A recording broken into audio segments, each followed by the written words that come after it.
Creatures, and you're listening to Show X Live with Ken in a student accommodation all the way in Scotland, and Wayne in his white windowless van? Uh-oh, I better get out of here. Enjoy the show!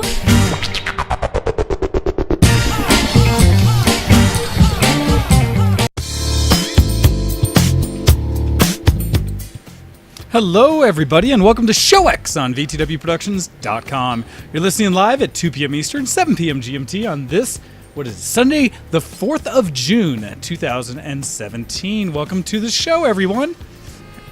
How are you doing today, Ken? Hello, I'm pretty good. I'm not bad considering the events which will unfold throughout the show. But I'm not too bad, actually, weirdly enough. How are you? I'm doing pretty good. I am feeling good today. Nice, like you said, clean shaven and running here, and had a good start to the morning, and so I'm feeling like, yeah, today is going to be nice.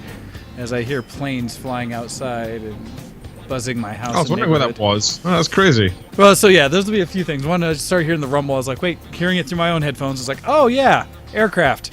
That whole base that I live close by.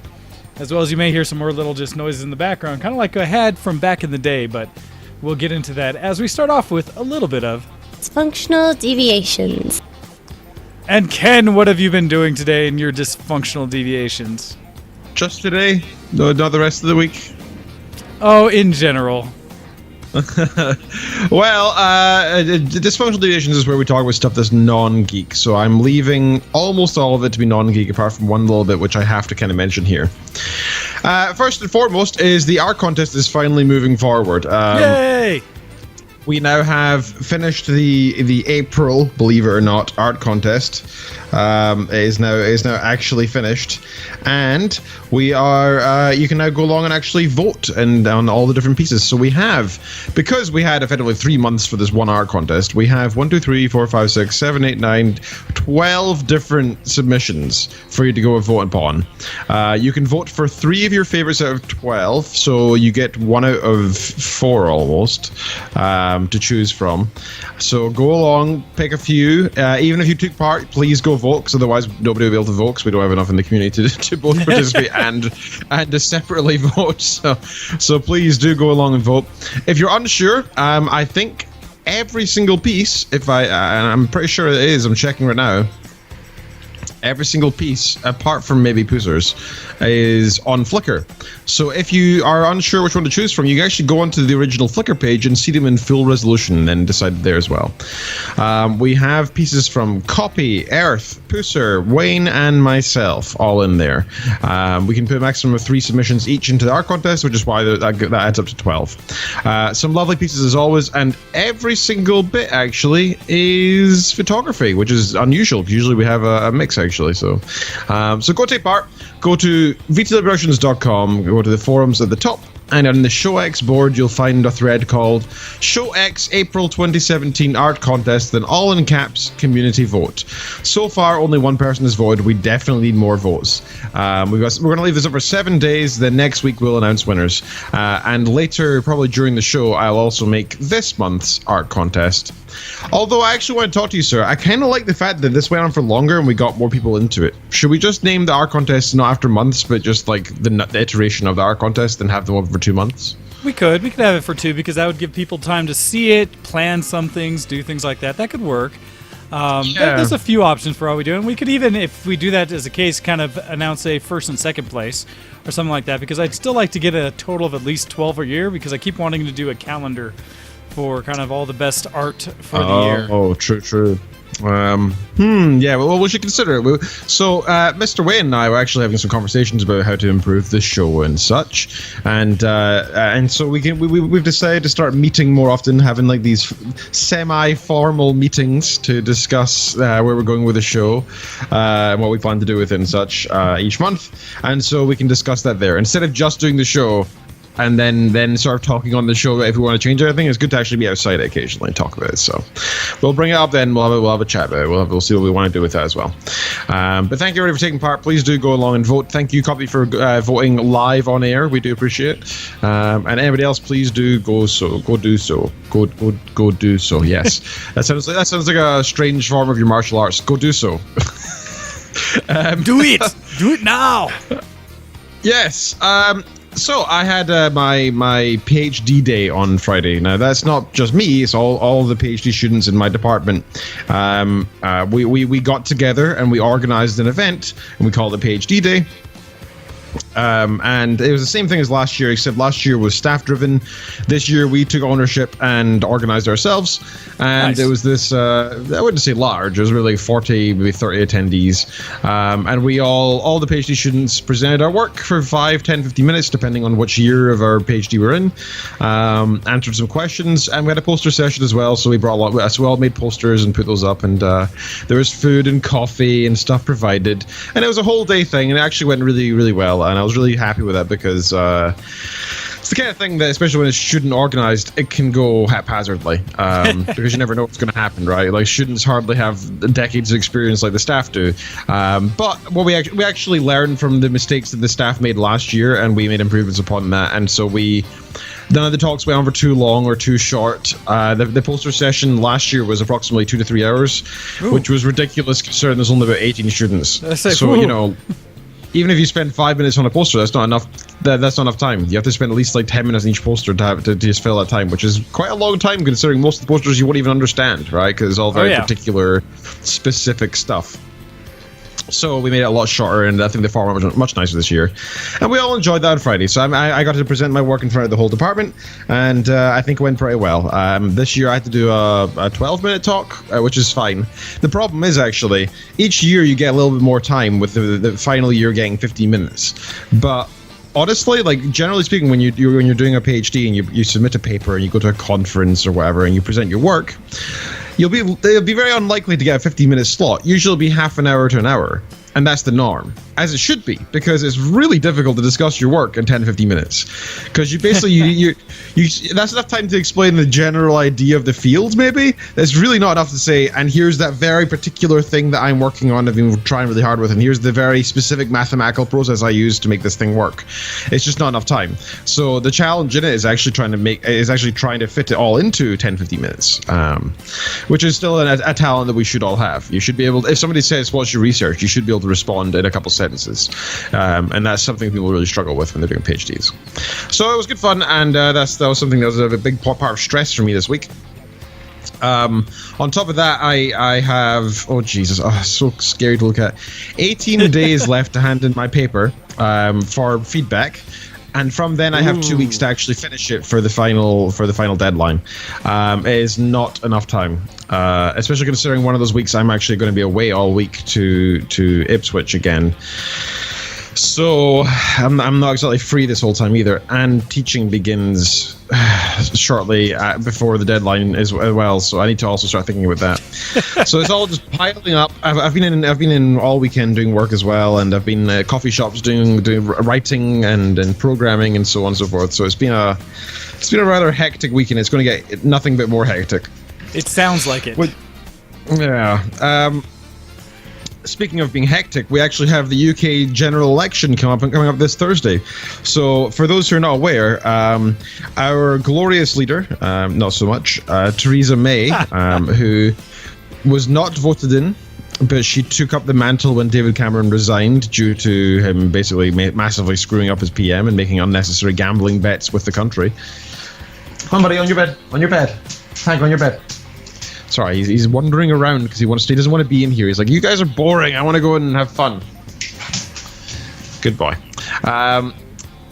So yeah, basically what happened is David Cameron held a referendum for the UK to consider leaving the EU, and it was kind of unnecessary because the main proponent, the main party who was pro UK independence, barely had any seats in Parliament. Like, they had very few seats. They had very little power and very little say in Parliament. But David Cameron, in his infinite wisdom, decided to effectively make an unnecessary gamble. I think the idea was that he expected this referendum to go through, which was to vote whether we wanted to leave the EU or not, to go massively in his favor, saying like, oh, of course we want to stay, sort of thing. But what happened, as everybody now knows, is we are leaving the EU, and his gambit failed. So this completely unnecessary gambit. I mean, he had no reason to call that referendum. It was just him trying to secure his place a little bit more unnecessarily because he was already in a secure position, and then he lost it entirely. Now, he didn't have to resign, but he resigned out of embarrassment. He said effectively, I didn't expect this to happen. I bet on the fact that it wouldn't, and then it did. I am not fit to lead this country into its independence. Ouch.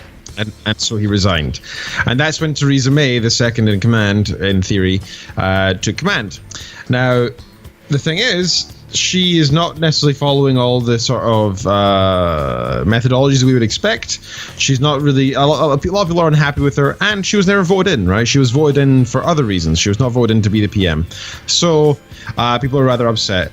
But in her infinite wisdom, kind of seeing a trend here, she decided to hold a general election this coming Thursday to secure her place. Because as far as she saw would happen, is that people would vote and then vote her in, because the truth is the Conservative Party, which is very similar to the Republican Party, are known for their ability to keep the country. We manage our money well when they're in power. It's not like the deficit doesn't increase as much as the other parties, and that's kind of their thing, is that they don't spend as much as the other parties.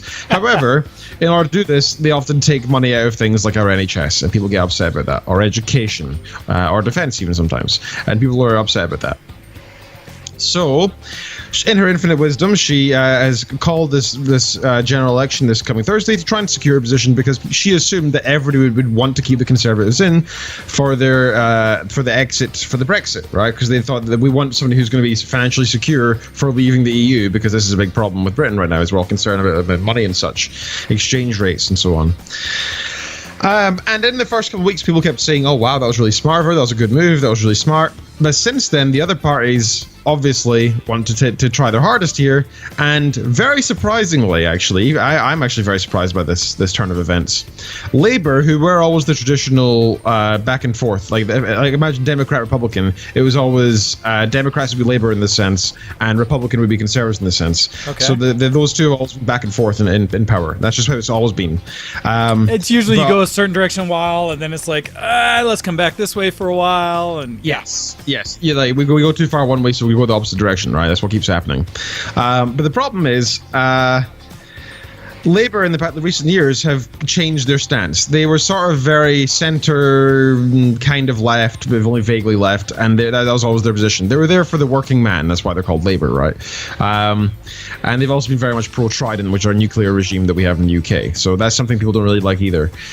In the past 2 years or so, they have a new leader, Jeremy Corbyn, who is an outspoken socialist. So him taking power of the Labour Party changed their direction massively. There's been lots of inter-party turmoil. Some have been going rogue and saying things like that they are against Trident and the likes, so they're going against the nuclear program. They also they've been getting some really bad press recently with this one lady, I can't remember her name. Let me find her. She's an MP, Diane Abbott, who just continually sends stupid tweets and goes on interviews and says really dumb things. For example, you guys have one of those too? Yes, but this one's a little bit different. It's not because she's like hateful or anything. I think her ideologies are theoretically sound.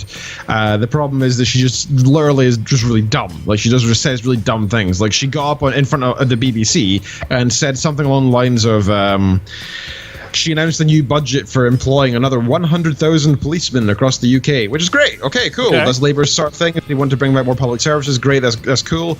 Or then when she said how much money they have for it, she said something like £100,000. Wait. So it was like, okay, you have enough for 2 policemen. I was gonna say, yeah, per year, and their equipment and training. But you want to employ thousands. Like, what is your thinking here? And she just keeps saying dumb stuff like that. So, point being, Labour have been doing so great. Hard. Yes, it is.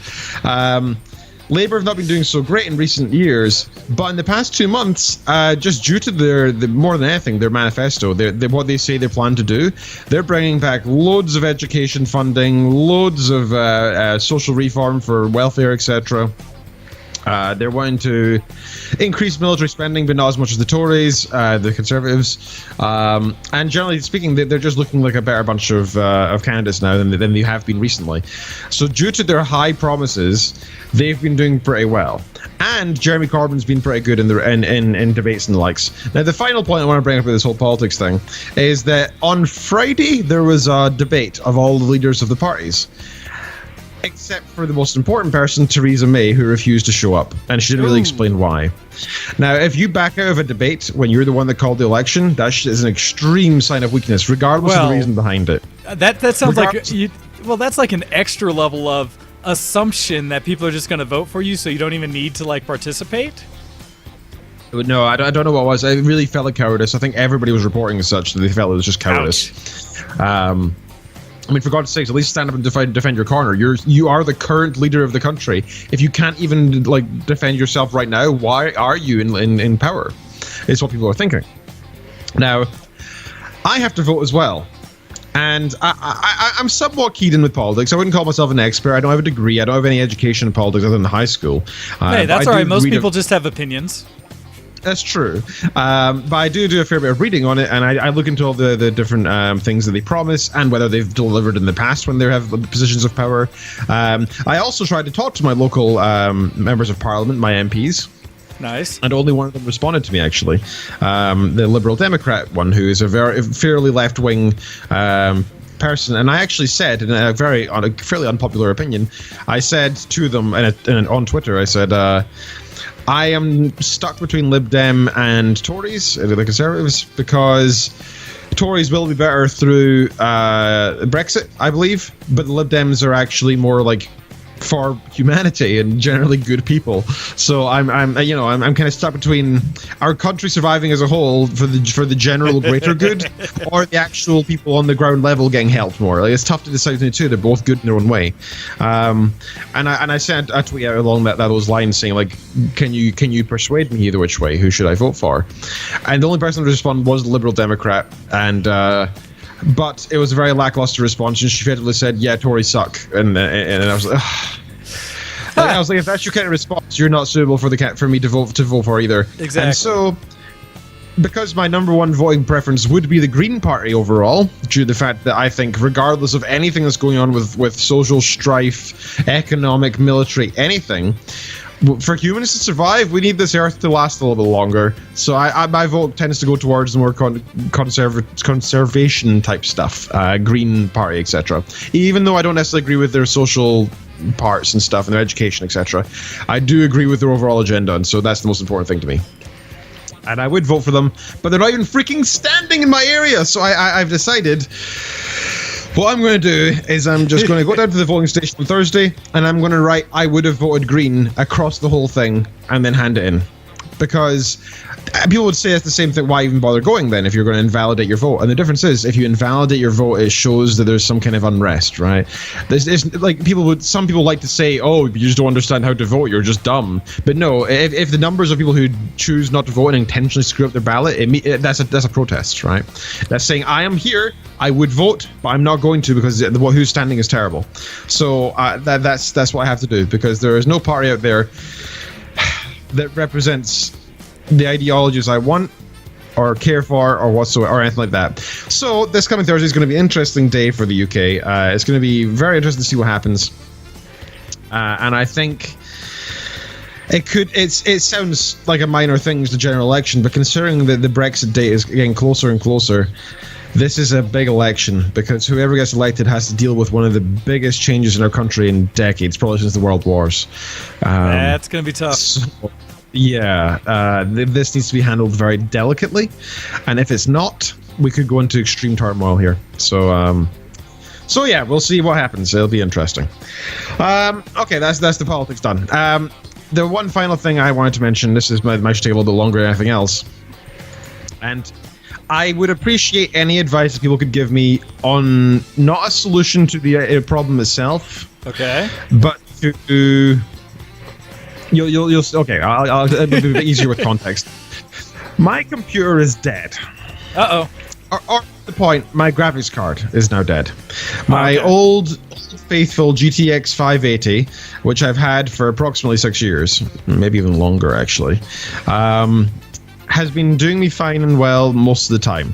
I can never run the latest Crisis. I can never run Battlefield 1 or Dying Light, or I can never play any of these or Witcher 3, which you got me last year, and I still haven't been able to play because I can't even open the game. And I don't, trust me, I really want to because I love the Witcher games. In fact, I ordered a Witcher book today because I've decided to read the novels instead. I can't play the game, so I'm going to read it analog. I can do. But what my choices in front of me is I can either buy a new graphics card because my computer otherwise is fairly stable. I've got a nice i7 processor that's still fairly modern, and I know i9s were just announced, but it's unnecessary to upgrade that far just now. I've got an SLI 2.0. I've got an SLI 2.0 port on my motherboard, which is good enough for most graphics cards. And I from what I've been reading, and feel free to correct me, I could do some backup here to make sure I'm correct. I can still use a more recent graphics card like a GTX 1070 on an SLI 2.0, even though it advertises as the 3.0, right? Yes. Yeah, so it's backwards compatible. You just wouldn't get the full bandwidth. And that's really the biggest issue. It's not like you get a different feature set from anything I've seen about the SLI bus or just the PCI Express bus. It's really just how much bandwidth you have. And so I was running my old AMD, the 7070 or 7090 I had or whatever I had. That actually I have that card still again. For the longest time on an old bus that wasn't taking advantage of the bandwidth. It works. It's fine. You just don't get the full speed. Okay, that's okay. I don't mind. It's not ideal, obviously. I mean, when you buy something, you're like, you don't want to buy something and not be able to use the entire thing. However, I'm still fairly certain that using a 1070 compared to my GTX 580, which doesn't work, is still going to be a massive improvement. Now, that's option one, is upgrading to another graphics card, and I am thinking the GTX 1070.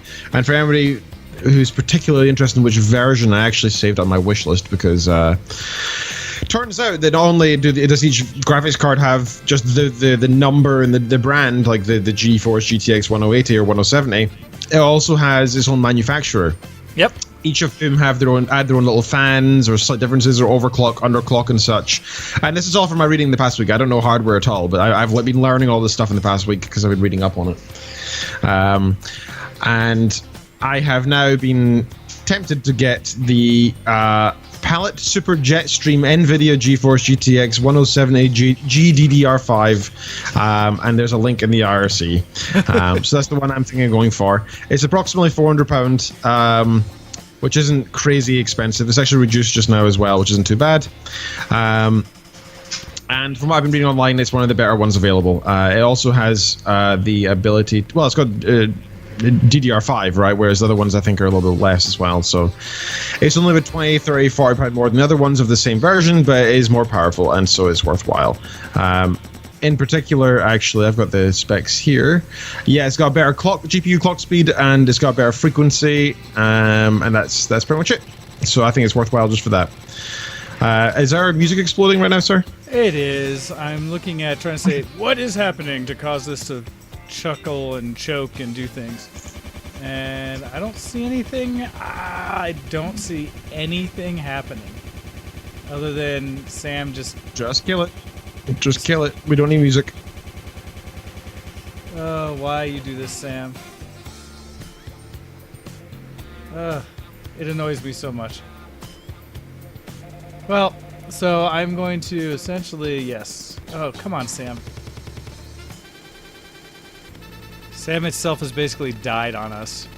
And so it is choking. I thought it was going to be better than this today. Like I said, if we can't do the music, that's okay, as long as we can talk, right? That's kind of the main thing of the podcast. It is. So, unfortunately, yeah, Sam is going to continue to be terrible on us. And the nice thing is, yes, the video is going just fine. And so, really, if you want to catch this, check us out on the YouTube channel, because that's where it's clean and beautiful and nice, versus on here where it's ugly. So, oh, wait, actually, that's not the right link to it. That was the wrong one. I want just for people who are listening in and having trouble, you want that link, the one I just posted. Haha. So that should be fine. Unfortunately, our audio coming through the live stream will continue to be jacked up because Sam's doing stupid stuff. So I'll probably try once more to kill it real quick and bring it back, see if I can do things, but we'll see. Bring it back, bring it back. Yeah, it's unfortunate. So I highly recommend you get over to the other side. Let's see. I'm going to shut... we'll see if it does things. I don't know. It's painful. Anyhow, you were saying, Ken. Yeah, also, I still think we should just move away from Sam. So yes, the choice was to get a graphics card, which seems like the cheapest option, other than not doing anything and just accepting that I'll never game again, which is not an option. Yeah, please do not make that choice. No, I don't really want to. It's actually kind of opportune timing due to this paper being due really shortly. So if I can't do it right, if I can't game for the next month, it's not the end of the world. I think it's actually very appropriate timing. So if I don't get the graphics card, or if I go for a worse one, maybe I go GTX 1050 or something, which is a lot cheaper but not quite as nice, and we'll still have the SLI problem regardless. If I don't go for the graphics card, my other option is to go for a new PC. I'm not going to say that the second word in the acronym of PC, because that will set off my Amazon Alexa over there. But I could get a new PC entirely, which would mean I would probably get past this SLI problem. It means I'd have more modern everything. Means I could have a bigger hard drive as well, which has been a problem with me for some time. I could get better RAM. I could generally have a better computer. And the next benefit is that I'd still have this other one here sitting around that Ken could play on. So if I do get like a cheap graphics card to replace that one, or maybe if I somehow fix it by installing Linux or something, which might just fix it by itself, who knows. If I could do that, then we'd both have our own computer, and then she could play The Sims and Skyrim and stuff on the old one, and I could play Battlefield 1 on the new one, right? And Witcher. It'd be great. I'm really happy with that. Big fan of the upgrade and move things down so that someone else can use it the way they choose. I like the trickle-down method a lot. I like it too, but the problem is that's a slight price increase from £400 up to approximately $1,500, $1,600. Including a GTX 1070 and all the gibbons and so on. It could get up there, which would be unfortunate. And quite frankly, not really doable except for via interest-free credit, which is... and never mind, also to get a new monitor as well, by the way, which is also expensive. That's an extra, that's a fifth of the price I had on top again, right? So really, we'd be looking at about $2,000, around about that sort of... That's a lot of money. That is no small chunk. And I'd like to. Don't get me wrong. I would very much like to get a new computer, but I just don't think it's at all viable whatsoever. Even though it would be really nice.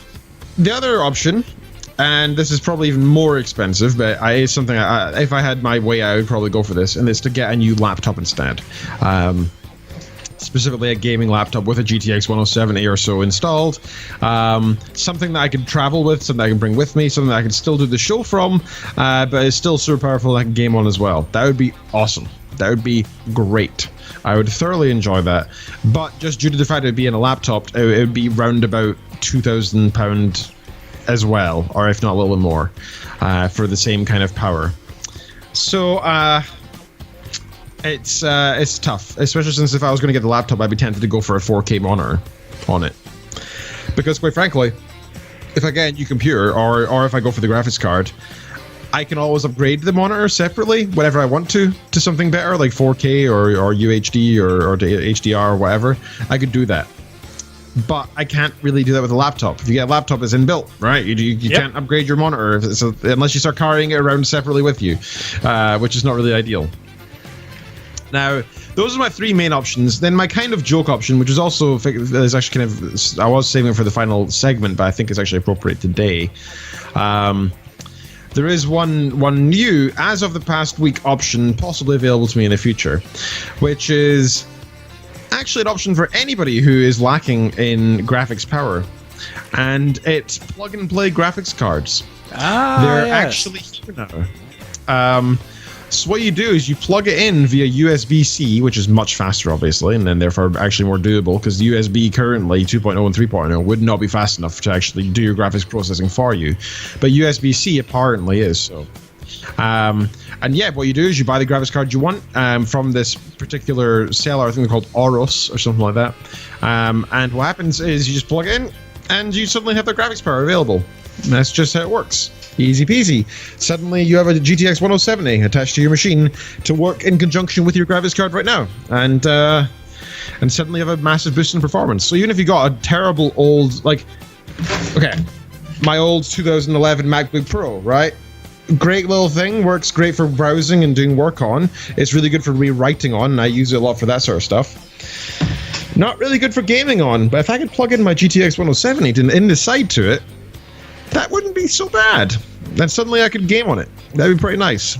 So it's interesting because that technology was first announced not this year, but the year before at CES when I was there, and I got to see like they had this massive kind of external brick for laptops. I want to say I saw it at the Razer booth or something initially. It was either them or Asus or someone had it, and they were showing that you'd be able to basically plug this thing in and update it and update the graphics cards in it separate from everything else, and it would work wonderfully, which is a really cool concept, right? It's one of those things that's surprising it took this long to come out, and I wonder long term if that's still going to be cost effective. I don't know. It's an interesting concept. It's an interesting concept. I think I still feel like it's a prototype right now. I don't feel like it's a real thing yet, and I wouldn't trust it, to be honest, because even if it is super fast, it's still not connected to the motherboard. It still goes through USB, and that means it needs to be it needs to be like translated from port to port, right? So. Yep. Whatever happens, there's going to be a slight latency issue there. Even if it's not that much of it, even if it's not huge, it would be enough to notice, I imagine. And what's the point in having and spending all that money on a new graphics card and not even plugging it in? You know, just put it on your damn machine. So that's what I've been up to the past week. I've been unable to game because my graphics card has killed itself finally. Well, I even tried Hearthstone. I tried Hearthstone before the show. Oh, it crashed on Hearthstone. So another option, like you're saying, you could, in the idea that you were looking at building maybe a whole PC at some point, just buy a modern graphics card initially, and then if you decide to continue to build the PC out, you already have the graphics card. And then you just get a motherboard processor, and you could look for sales and kind of piecemeal one together. And then you just kind of whoop and lump everything back, refresh the old one, and have it working enough for kitten features, and then have the new one. I mean, there's lots of ways to skin this and to kind of figure out what you want to do. I personally don't go the laptop route because I'm too willing or I too often will change pieces of the PC. I'm looking forward to, and actually I'm on Amazon right now looking to see if they've actually brought out any of the new monitors yet that I keep looking for. I want a 4K 144 hertz gaming G-Sync monitor. That would be sweet. Because they are coming out, they're just not available yet, and so far they haven't hit the market. But something like that if I had the laptop, that yes, I could always add a monitor to the back of it, but it would be it'd be a less of a thing. I have a laptop that I use for basically the show on the road. It's what I used in Canada last week when we did the show from Anime North, and it works great for that. And it has two old like 750. GTX 750s or something in it, NVIDIA cards, which is plenty for basic games. I'm able to play Factorio and stuff like that. And it's a solid old laptop. I keep it just for that. The PC, right, my gaming rig, I've got a 1080 in it. I've got the SSDs. I've got, a modern, a 6750 or something, or 6850 chip in it, and 32 gigs of RAM? I forget where I stopped to initially build it. Nice. Some silly amount. And so it's for me, that's my use case where I have to have them separate because I have friends who do the gaming laptops and it seems like it's a great option, but I feel like if you're really using it as your main system, you're going to build or buy a new gaming laptop every 2 to 3 years. Just if you're actually a gamer and try to stay on top of it. So you're looking at dropping, 1,500 to 2,000 pounds on a gaming laptop every 3 years. I don't know. It's a hard thing. I think it all works out where the cost ends up being similar either way, but it's how much do you want to absorb at once? Because I'll build a whole new PC once every 8 to 10 years with some upgrades in the middle that are less painful. Yeah, I mean, I don't know. I also like the idea of VR as well. I mean, like, there is a possibility that if I got a new entire computer, I could just, not worry. No, cancel. Cancel. Sorry, I didn't know that. Shouldn't say the C word. Just saw the light. Because then I don't have to worry about buying a monitor, in theory, if I get VR. In theory, right? Like, I don't know how realistic it is to actually not actually have a monitor and just use VR. I think you still need a monitor. You can get a cheap nothing monitor because you can virtually run a full desktop in VR. I will tell you that the difference is VR monitor, the virtual one, will never be as sharp or precise as actually having a monitor in front of your face. And for someone like you who's going to code and do stuff like that, I wouldn't do it. I wouldn't count on that now. That's something that I would wait till they get a new version and a second generation version of VR that might look crisp enough to do coding. Because I would watch movies, I would play games in a virtual desktop in VR, but coding, typing, reading, God no. Going on Facebook, reading articles, yeah, all of it would be quite tough, actually. That's a good point. And so that's why I say it's a hard sell to be a think about it. I have to have a long think about it. I have to look at my budget. I have to consider what's the possibility for future in our employment, yada, yada, yada. I don't know. I mean, we plan to go on holiday this year as well, and now it's a case of, well, now it's going to be one or the other. I can't spend like over £1,000 on something and go on holiday, so... All you need to do is get a flight out this direction, and I'll take care of the rest. Oh, really? Be a good vacation. That sounds appealing, but I don't think that'd be very fair on you, though, sir. When you came here, I didn't build you a computer. I got like old computer parts laying around here. There's all kinds of stuff. You'd be amazed what we could accomplish, and then you just have to take it back as carry-on. Yeah, that's the other problem, right? The backpack full of, like, do you have any, what's that you got in your bag there, sir? Nothing. Not hundreds of parts of a computer. I just say, this is just my personal laptop. It takes several hours of assembly, but it's my portable computer. When we had Yames come when we had Yames come out here for our last Game Fest from Hawaii, he brought his little gaming box, on the plane with him as his carry-on, ready to go. It is doable. No, I don't think it's very fair, though. Although I do want to do that. In fact, we've been speaking about... So Catan and I want to go through to Vegas for our 5-year anniversary. We'd like to go have fun there, do things to just to be awesome. We're thinking of inviting some friends, and you would of course be welcome. Or if not, what we could do is we could go through to Vegas. We can make it just like a small family thing, but then Ken can either come with me, or she heads home, and then I come over to Colorado. Oh, dude, you guys come out.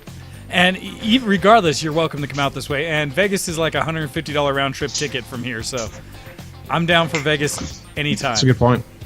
Hey, that'd be fun. I'm not a big gambling man, but I've never gambled in Vegas, right? So that's the difference. I think it's a different thing entirely. But with so many things in the air, we'll see what happens. I think it'd be awesome, but plus if we could have if I could organize it around the time of a Game Fest, that would be good. As long as I have lead up, I can always do those. I just actually set out invites just now at the beginning of the show, during the show maybe. The next Game Fest is going to be scheduled in August, towards the end of August. This for our late summer. Come get swifty and sweaty in my basement for the summer Game Fest.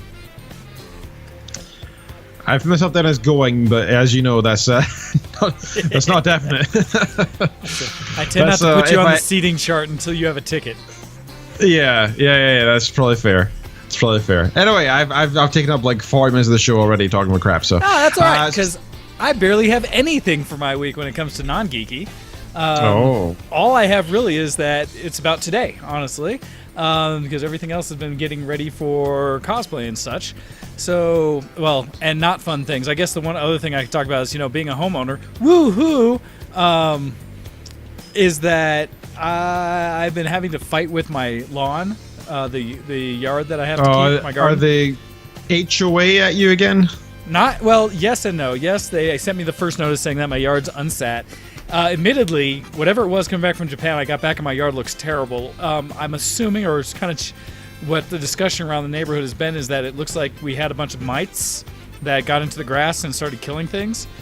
Because I have huge dead patches in my yard, and so I just yesterday sprayed some pest control kind of stuff down to try to get rid of them, throw out some new seed and things like that. So hopefully it'll start to come back before they try to start finding me, and I'll probably send them a message saying that, look, I am trying to take care of it and be a good homeowner. Along with that, I went for a run this morning. I say run, it was kind of just a light jog because it's been a while, but I wanted to get active. I had a little bit of time, and part of what I did with that is I actually ran around the neighborhood looking at other people's yards. And this is epidemic across my neighborhood. It's not just my yard or one or two I see around me. It's at least half the yards I ran by have some significant damage right now in the grass. And so I am also hopeful that the HOA will be somewhat lenient and understanding, because there's a lot of us that are dealing with this nonsense. But we'll see. So I did that. I pulled weeds, all that kind of just house maintenance crap that's no fun. On a lighter note, or more fun, is I did also change out my wheels and tires on my Miata from the winter set I had for snow tires to allow me to drive it during the snow, to the summer tires, which are a little more I can drive more aggressively on and have fun with.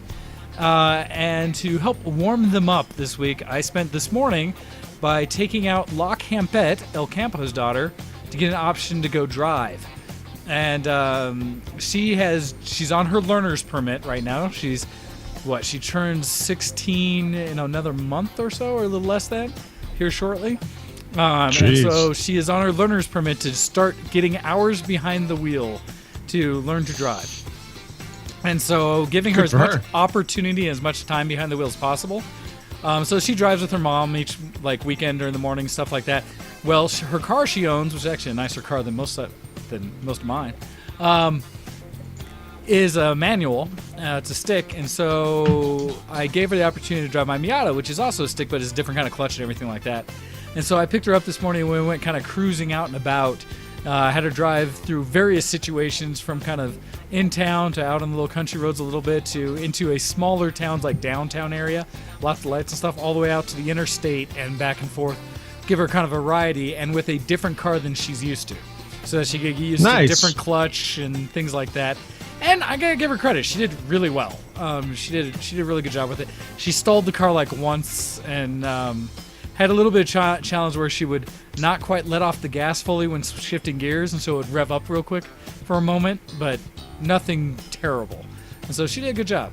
But took her out. It's tough to learn how to use somebody else's car, though. It takes time for that kind of thing. So that's fine. She shouldn't feel bad for stalling. That's just exactly. No, one time, and the way she did wasn't so bad.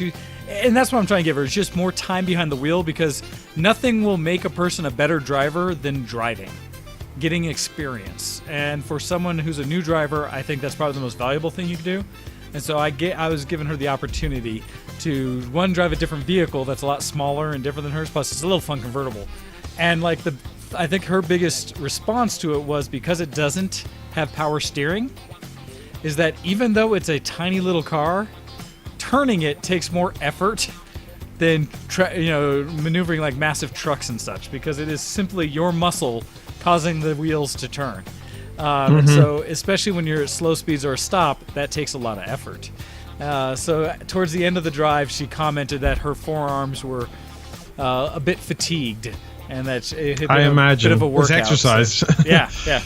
As well as it's got a little, aftermarket exhaust, all these little things. So it's just driving the Miata sounds like so much more is going on with the car than driving postmodern cars.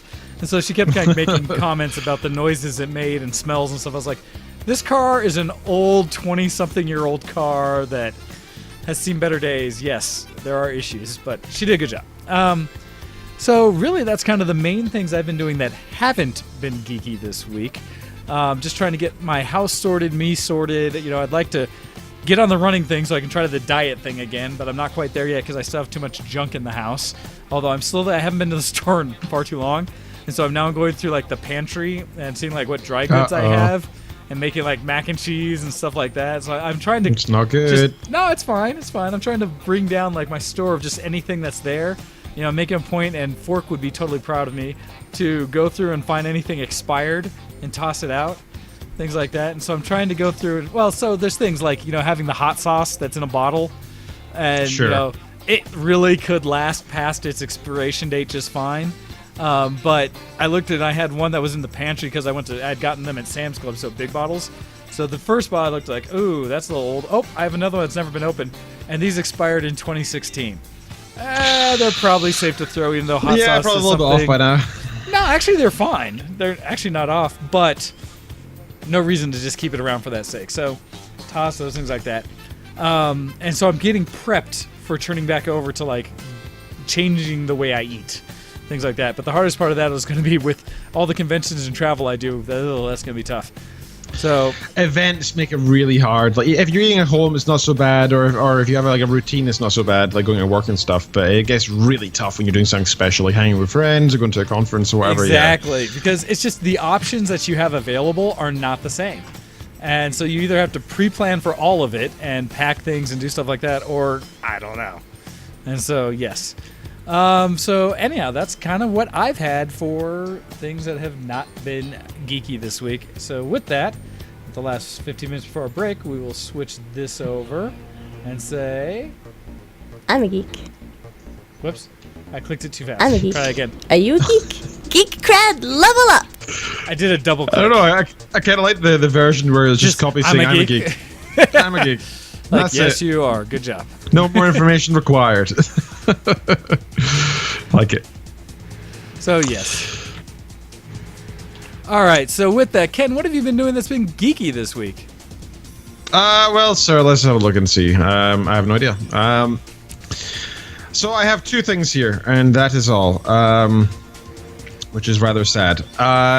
Number one is on Tuesday night, I took Kitten Features to go and watch Alien. Like I said last Sunday, we've been trying to catch up with the films. We didn't. We watched the first film, and then we went and saw Covenant because we just didn't have time, right? Okay. But it's fine because she's seen Prometheus before as well, so that means that she already saw the prequel to this film. So that's the main one, right? Yep. Well, and this is a bridge kind of, or bridging between those two films, so I think it's appropriate. Mm-hmm.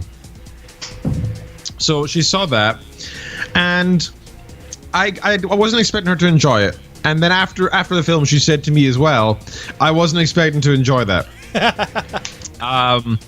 Which is fine. She said she was complaining to her coworkers all day, like, "Oh, Ken's making me go to this freaking film Alien or whatever. I don't want to see it. It's gonna be so bad. I'm gonna be so scared, and it's not gonna be good. And I hate space and blah, blah, blah, blah." But she watched it and she said that was amazing. She said she thoroughly enjoyed it. She thought it was really good. And nice. Now let me give my rundown of it as well. Have you seen it as well now, sir? I have not yet. To watch it. I have not yet. Okay. I want to see it, but there's still several movies on my to-go see list, including the new Wonder Woman that's just come out, and I still haven't seen the new Fast and the Furious, and there's a few movies that I have on the list, but I've been so busy with other things that I can't justify leaving the house that long. Fair enough. So the first thing I should probably mention is that I really enjoyed Prometheus. I thought it was a really good film. Really? I enjoyed the acting. I enjoyed the events. I thought the timing was good. I thought the everything about it was great. I honestly really enjoyed it. Yeah. Oh gosh.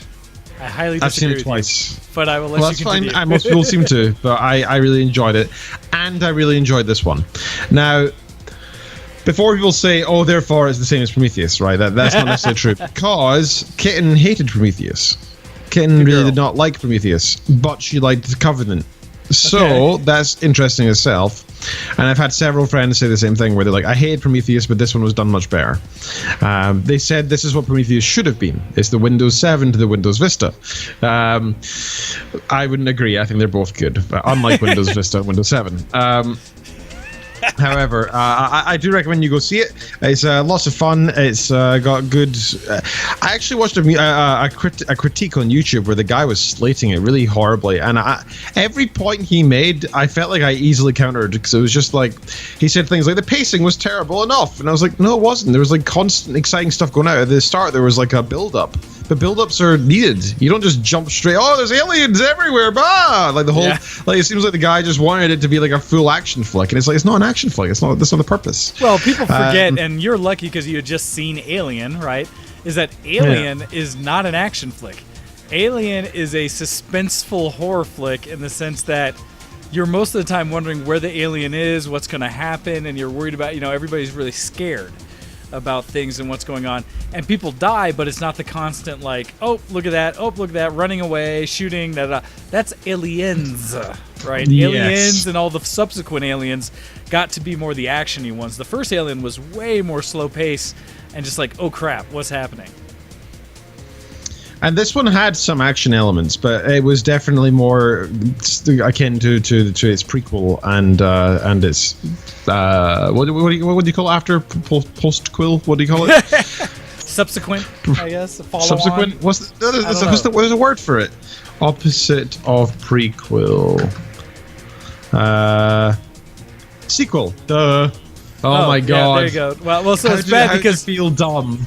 Well, because sequel. we were stuck on the pre part of that. Pre, which means post, but post isn't right, and so yeah, you're right. I feel dumb about that made me feel bad. Okay, so the sequel and the prequel, yes, it's akin to those. The actors were all pretty good.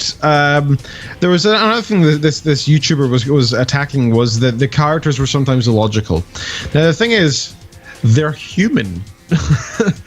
And they screw up, and like for example, I'm not spoiling much here. It's very minor. I mean, technically, if I talk about the film at all, I'm spoiling it, right? So this is like a 2 out of 1 or 1 out of 10 kind of spoiler. Okay.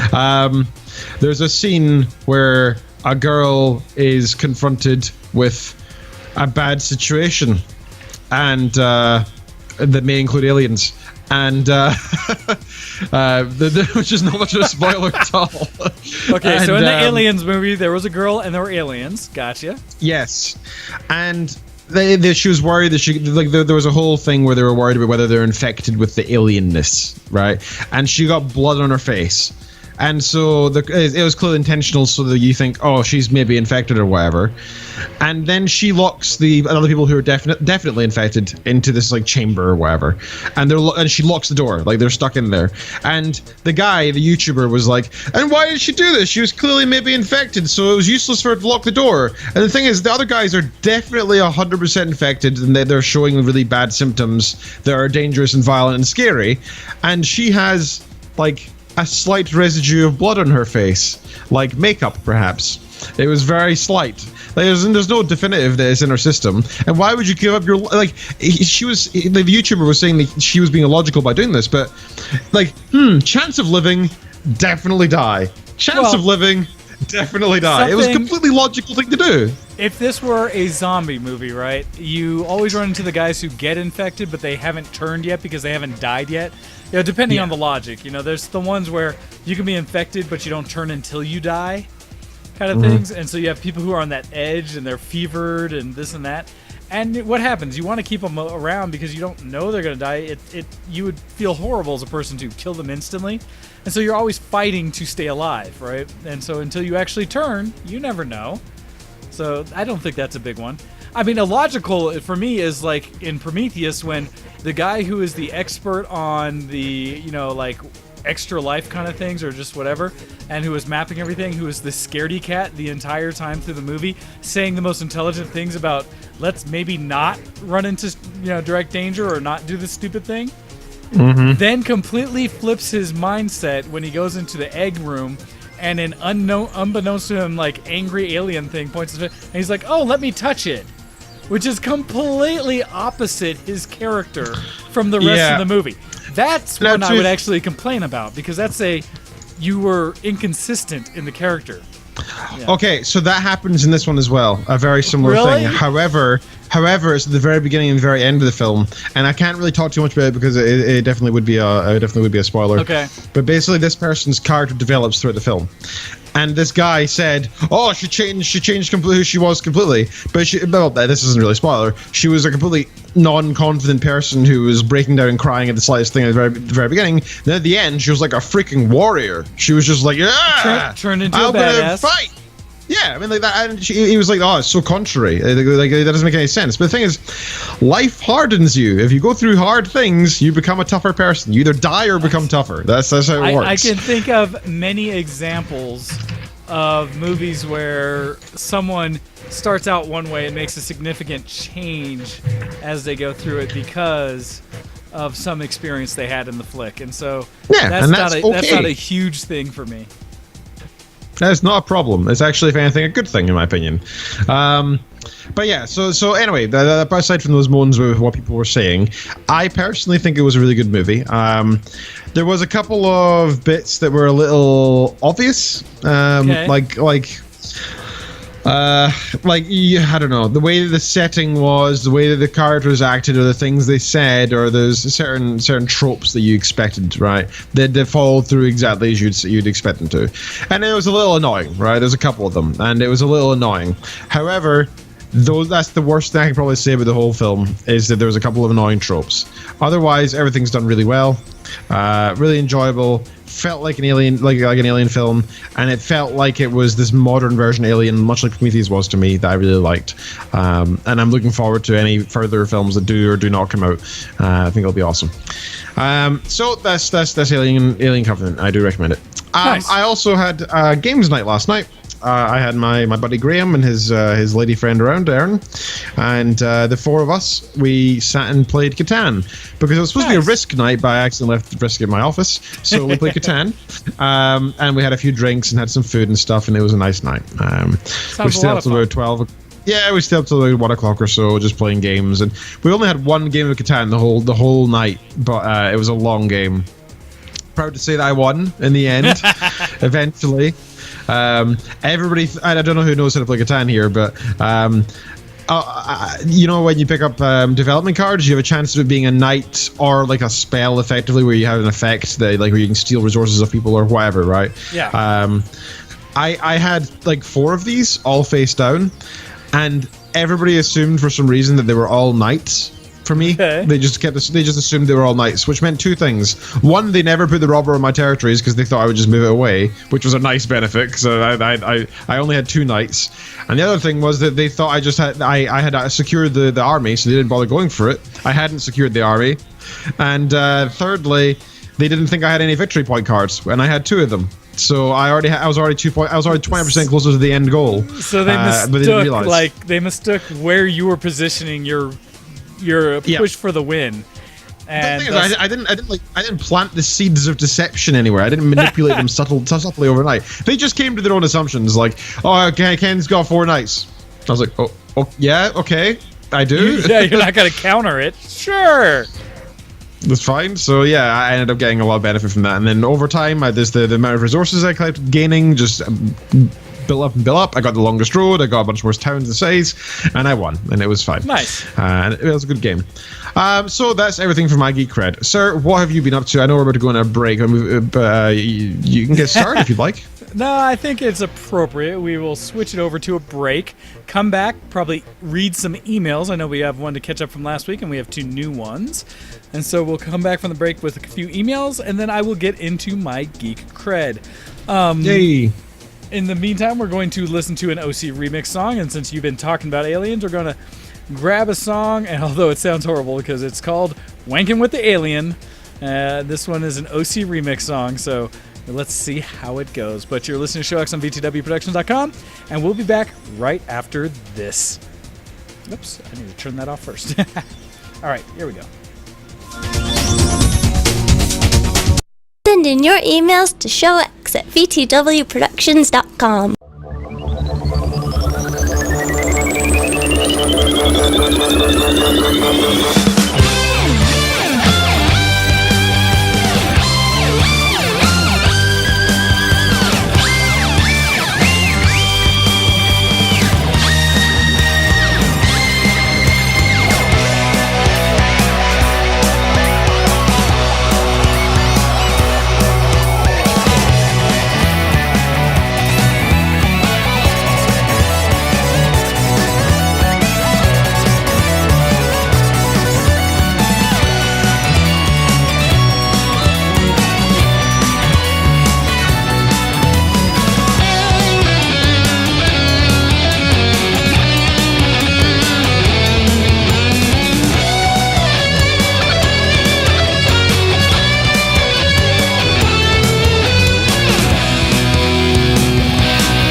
listening to Show X on btwproductions.com.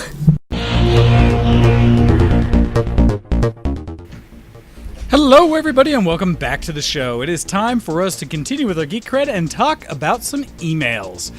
So I'm going to go ahead and jump in and talk about this Geek Cred slight wall of text from last week.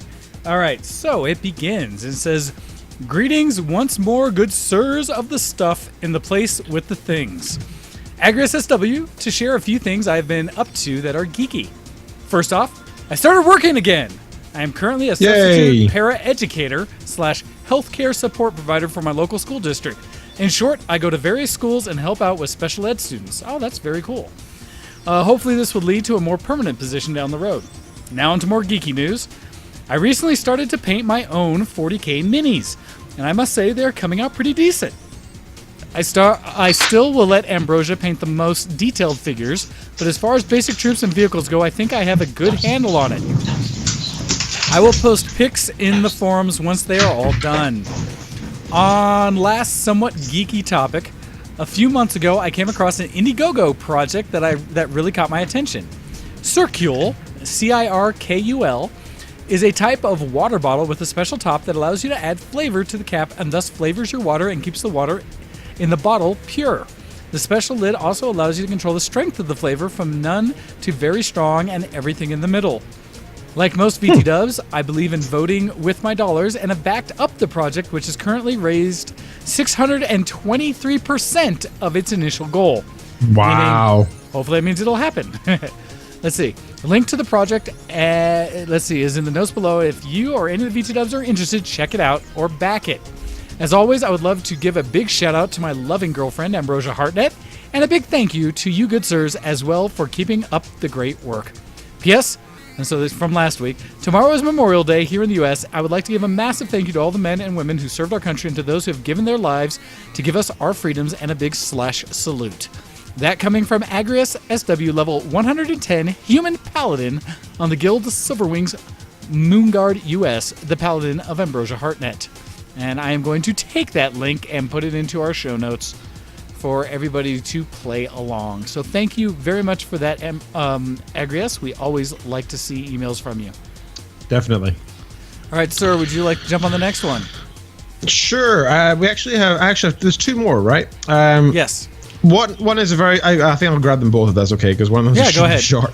Oh, This one actually doesn't say who it's from Wrath. That is from Wrath. Okay. Thanks for verifying. Okay. It says, "Hey guys, I can't watch the stream today because I'm at the Kansas County Royals versus Cleveland Indians baseball game. Woo! Nice. Go team that you appreciate. Yay! In that game. Go sports ball things. Go sports ball. Woo! And we got an email from the lovely copy. Greetings, Mr. Wayne and Ken. That does not say Ken. This sounds weird now, doesn't it? It doesn't fit anymore. Greetings, Mr. Wayne and drunk fearless leader, Dr. Lord Reverend, Professor and Bachelor of Science with the highest of honors, Kenneth Neil Reid II. Anime North is over. Good times were had, but I don't have the time for any post-con depression. Con Bravo, a mostly video game themed convention, will be happening in Hamilton over the last weekend in July. After that, I'll be a Link, Zelda, and Ganon trio at Toronto's Zelda Symphony in the middle of September. Plans for Anime North 2018, May 25th to 27th, are also being set in motion. Hotel blocks are opening September 1st, and tickets go on sale January 2nd. So if anybody wants to join my party, please let me know as soon as possible so I can book accordingly. And you can find her on Twitter if you're interesting, peoples. She is at Original Copy, as KOPII. Monopoly money can be provided to those who require funds when card readers are unavailable. Nice. That's all for now. See you next Sunday. Much love. Tilde Copy. P.S. Vel Hour is amazing. Touch it. I don't know what that means. Velour. The fabric velour. Velour is very soft and luxurious for a fabric type. I can't say I know my fabrics very well. What, I'm not you never sewn your own fabrics. vest or coat or something that you can wear? So thank you for that, Ms. Copy. And yes, it's interesting because when you have to get right back into things and get active and such, there isn't time for the post-con depression, which happens at times, but thankfully getting busy keeps that away. And so that's a lot coming up. I know the feeling. I have a lot myself coming up, so good luck with all of the costumes you will be making, because yikes. So I feel your pain. All right, thank you for that. And so now on to my Geek Cred. Let's see. So, order I want to do. So I'm trying to get and keep up with doing my edits for photos. I finally got back with the couple I shot their engagement photos for. Cool. And when I went down to the castle down south in Colorado, and I sent out the contact sheet, got them some basic edits, and hopefully get them to let me know exactly. No, they already sent back what I need to edit, so now I have like 20 specific photos I need to get in there and edit really well for them, as well as I was trying to go through, and I got about halfway through my Anime North. Wait. Oh, no. Yeah, I got about halfway through Anime North. I still need to go further back to my Japan photos. And I think I have another convention set of photos back there somewhere as well. So I still have a lot of photos I have to edit, but I'm trying to keep up with them. Beyond that, I also have been watching a few things. I haven't been to the movies, unfortunately.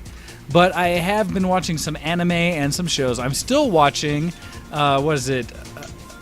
Supernatural? And well, so it's one again that I watch as a side thing while I'm editing photos, because I don't have to pay much attention to it. I can see it and be like, oh, okay, there's that thing, and something happened, and so it's not like I'm sitting there dedicated to Supernatural, like, oh my God, Sam and Dean, It's just a thing where don't lie, I know what you're thinking. Oh, I know, I fangirl over those two so bad, but and so I've gotten into now, season 10, I think, and they're up to 14 in reality. Like, I think the current one when they finish or whatever is 14.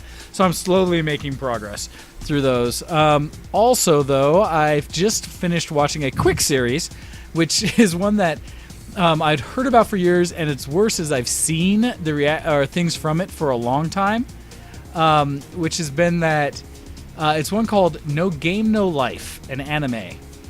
And it's one that, like I said, I've heard about forever, and I've seen a ton of people do stuff on it, and I just hadn't. And I didn't realize that that's what it was from, is that I had seen a lot of these people wearing shirts that basically in Japanese say, like, something about I love humanity or something like that, which actually ties in very well to the anime itself, and had no idea that that's what it was from. And so now that I actually went through and watched the whole thing, I really enjoyed it. And it's bad because it's another one that is similar to the premise of some of the ones like Sword Art Online and a couple others, where people from regular life get transported into another world and have to experience it.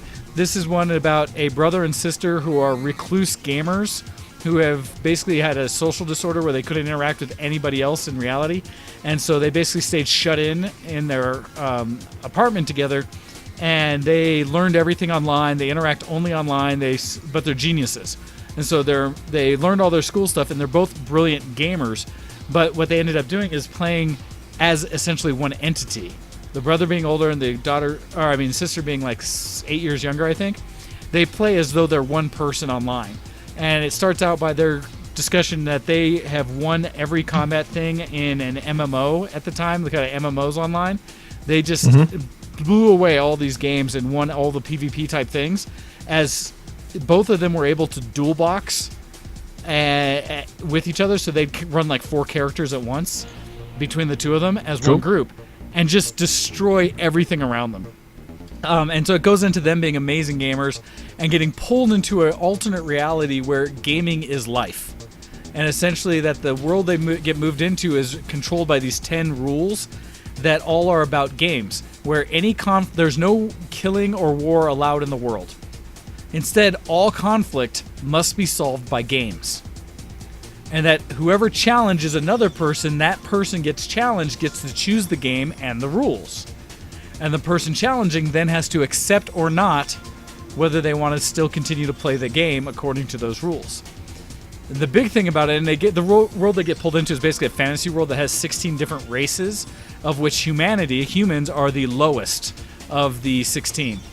And they get pulled into it, and what's interesting is like the way the world works. Those rules, when you bind someone as to this is what will happen when the rule completes or when the game completes, if I win or if you win, the nature of the universe forces that to happen. So it's not a choice you make to then follow it. It happens. It absolutely will do. So like one of the first things they do is the main character who, admittedly, the brother is basically a perv. He's a perverted gamer kind of guy, and so as you guys have learned in every anime, right?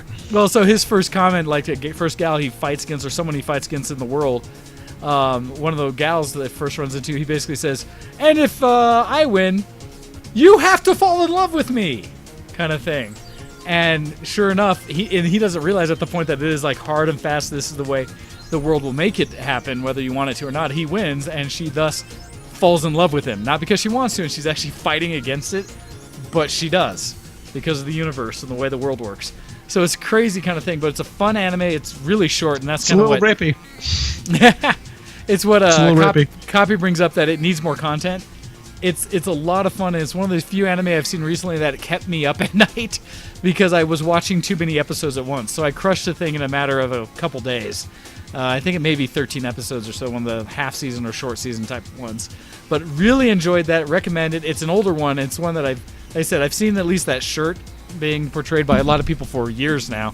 So I forget when it came out, but I finally caught up on that one. And it was a lot of fun. And let's see. Other than that, the big thing that I've been doing this week is anyone who's been following me and follows my YouTube channel and follows me on Facebook at least should have seen this, but I finally got my new 3D printer. And so for those who know, I love 3D printing. My 3D printer I've owned for years now is from Robo3D, their R1, which I'd got because it was the largest print volume extruder type printer that you could buy fully assembled, that you didn't have to like get parts and pieces and put it all together. Come out of the box, plug it in, undo a few things, and you can basically start printing. Well, they just recently, and I'd seen it at CES the last time I was there when I visited them, they had the prototype for this. They just came out with the R2, so their full second generation of the R1. They had already end of last year, they had come out with the C1, or it might have been C2 they called it, but which is their compact version of a printer, which I think has a print volume of somewhere around 4x5 by 6 inches overall print volume, where the R1 and R2 have essentially an 8-inch by 8-inch by 10-inch print volume. So a much larger overall volume that you can do. I was a little surprised. I knew they were getting to the end of the Kickstarter portion because I'd seen the updates on Kickstarter saying that they were getting close to shipping, and they had gone to China and got their last samples done, and they were doing their testing to see about shipping and how to put everything in there so it would ship safely across the ocean and to backers, anyone who purchased one. But that's the last I'd heard. Well, I think it was while I was up at Anime North or such that it came up with the email that said that they were finally shipping them. So I got back, I got to check my tracking number, and sure enough, it was in the mail and on its way to me, and I was very happy to see that. And Hando's saying, "Doc, have you heard of the alcohol sauna finisher for 3D prints?" Oh, that's when so yes. If you do a vapor bath on ABS plastic, you can get it to melt the plastic slightly, which makes it get a very smooth look. It does not work on PLA though, and they have other things you can do to make PLA smoother. One of the things I have is hand heatable clay that you can form with your hands and just do a thin layer, and they have some finishing materials you can do to make 3D prints nice and smooth. So yes, Hando, I've heard of that. Anyhow, they got it to me, and for those who haven't seen, I took the opportunity to step my game up for making videos, and so I made an unboxing video of my new 3D printer. With that, it's on my YouTube channel, on my page, as well as, and this was actually the first link I had thrown in by accident into the IRC earlier when I was posting links. So I'm going to do it once more. If you'd like to check it out, here's the link to my actual unboxing video. What I'm happy about this is my extra little geek to it is instead of just getting on my 920, my webcam that I'm using for this, and filming it, I actually staged it and set up like scenes. And to do so, nice. I used both my DSLR, so my 7D that I have from Canon, to do the filming because, why not use a DSLR with a nice discrete lens on it? And filmed a video with my backdrop, my actual photography backdrop as the backdrop, and my static lights up there, so hopefully you see me pretty in it. As well as I used my Zoom microphone, my standalone mic that I've used for interviews and things like that, to do the recording for audio, so that it was separated from the little microphone built into the camera. Separated them out, did a few scenes, put it all back together in, oddly enough, Movie Maker, Microsoft Movie Maker, which they no longer support.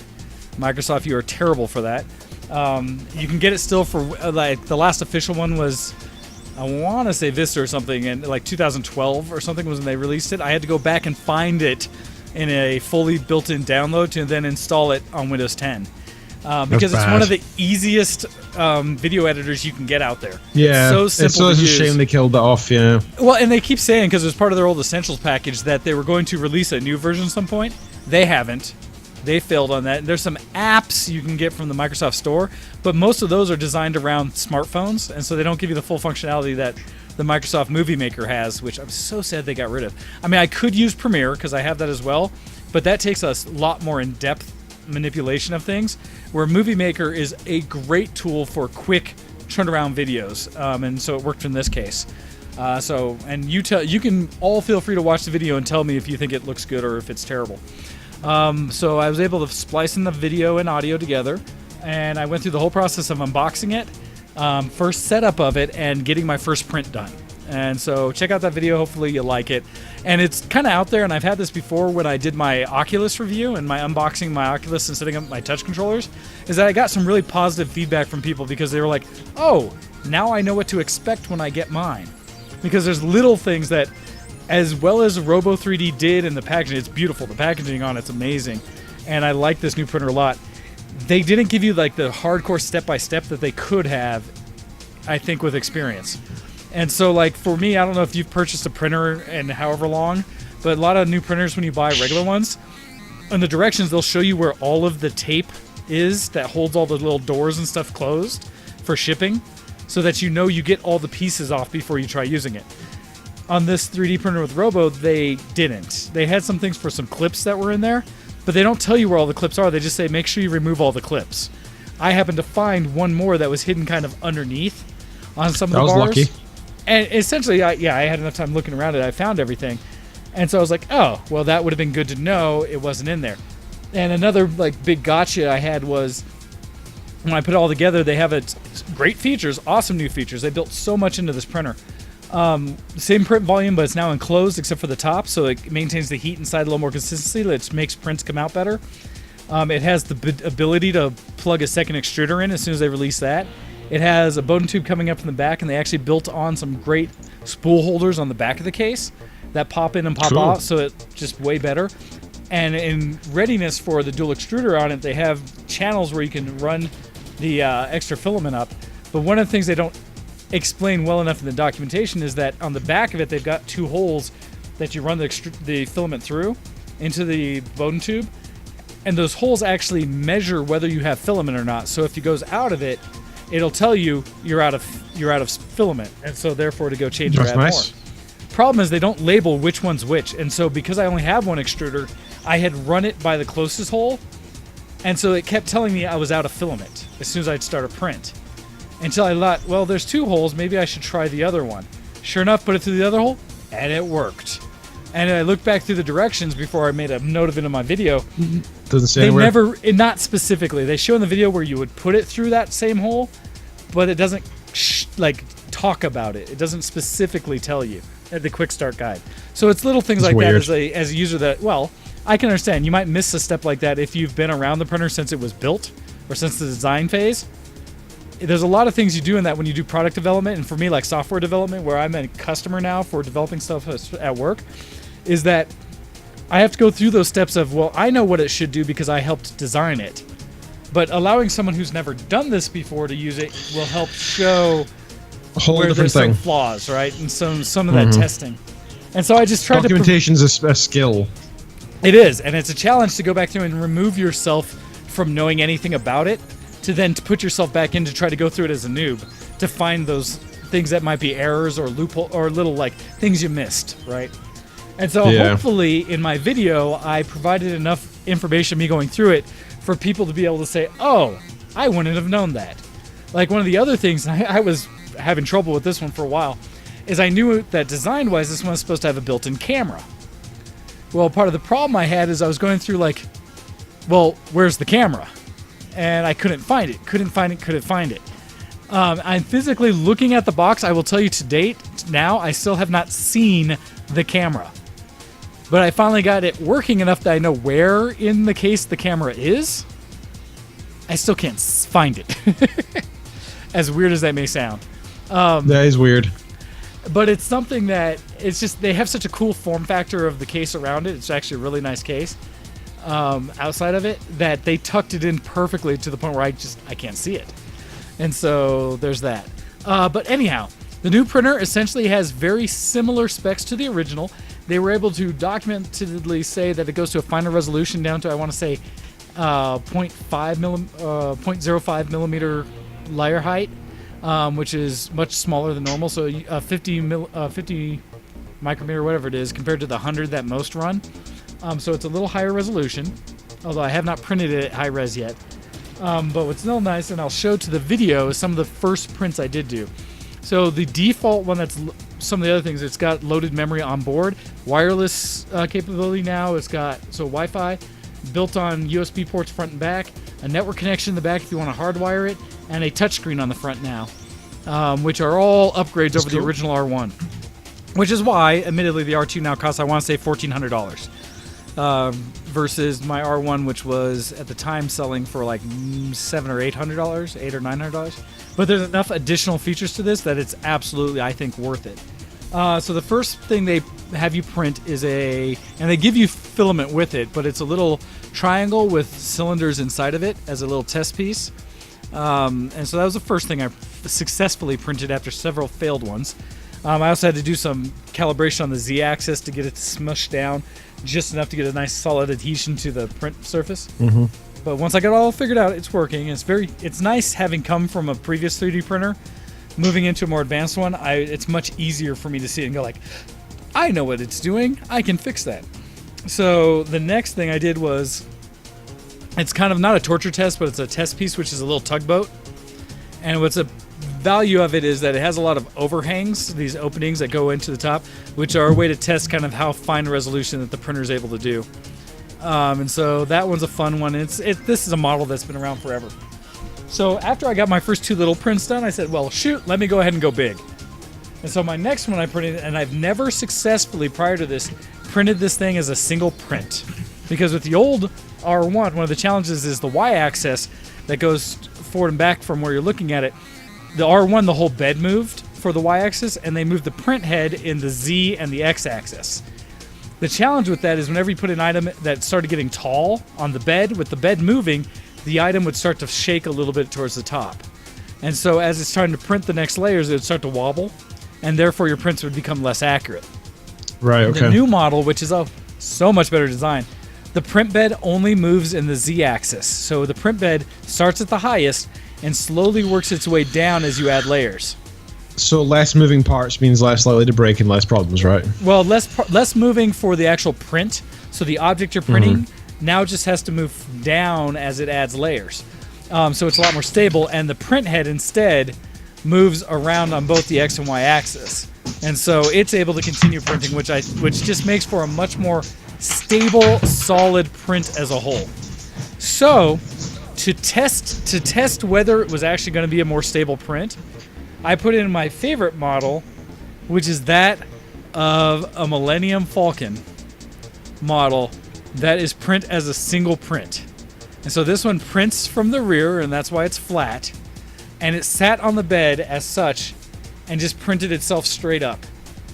And what's nice is this printed at a higher resolution than I expected, because the base setting for medium quality now on it, at least with the Cura slicer engine, is at 100 micron layer height, where the old one, it used to be 200. And so this is one where now it's like twice much, plus the density of the infill is much thicker. It looks nice. So it's a heavier print. I'm very happy with it. This is probably the cleanest version of this Millennium Falcon I've very printed. clean. Look at that thing. And I've printed probably at least 7 or 8 of these things for people, because I've had people buy these off me. because they just thought it was so cool. And so this is probably the prettiest one I've gotten so far. There's some interesting wavering in it, but other than that, it worked really well. And this is still with the filament that they gave me out of the box. So the next thing I'm printing, and I am going to share or put this on the, not share so you can see it, Ken, but share it so everyone else can see it.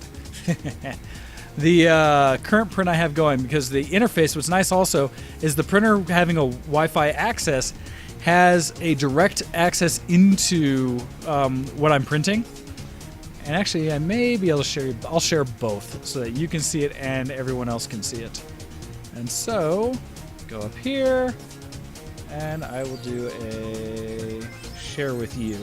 But I'm going to show essentially, not that, the what it looks like on the actual view. And so with that, I'm going to turn it on here. And so on this, the actual there's now diagnostics that I can view this over the web. And so this one's coming just local network through the wireless, where I can see what it is I'm printing. Nice. I can see the temperature and how it's maintained temperature over time. So it shows up to a half hour ago and up to the current time. Both the build plate as well as the hot end, what the set temperatures are and what the temperature really is. How it is at the moment, and I can adjust some of those settings as I go. And what I'm currently printing, and right now I'm currently printing what is called Baby Groot. And so a little Groot statue. And it says it's going to take 15 hours for this print to finish, which actually feels pretty good because this Millennium Falcon took 33-ish hours to print, I want to say. I'm having to remind myself that these things take a while because I'm super I want it done. I want these things. And so I'm just be careful. Yeah, let it go. The worst part is I'll walk over and look at the machine every time I'm in the vicinity ooh. But so it shows that. It gives me an estimation of how long it's going to take. I've already been printing for about an hour and a half, so basically the time of the show. What's also nice is the new one has about 3.5 gigs of usable space on board, so a memory card of some sort built into the printer. So I can just send something to it via either a phone, computer, or whatever can see it Wi-Fi and throw it on there. The other piece I want to show is that with the camera, I can see what it's doing in real time. And so anyone who's watching the video stream right now, and Ken, you should also be able to see, as it is currently printing this Baby Groot. Oh, that's cool. That is sitting down. And for the first time, because my old printer was not working as I had picked up the filament, I am using a wood-based PLA. So a wood plastic for this one. And so since it's Groot, I figured I should print it in wood. And so we'll see how that goes. So tomorrow at some point, I will see how this guy looks. So I'm super excited for that. And having gone through this and started playing with the whole 3D printing thing again, since it's been a little while, I was kind of curious from everyone else out there, oh look, it's time to switch to Geek Cred. Are you curious about what I am doing with 3D printing? Is this something that you'd like to see more of, or is it something you're not interested in, basically? Because one of the things that Ken and I have been talking about, and we'll get into that point, is doing some more features for the show. So not just us talking about ourselves, as we so love to do, but actually talk about maybe some more specific things and topics that you guys might be interested in. And one of the first ones I'd like to go a little more in depth in is 3D printing itself.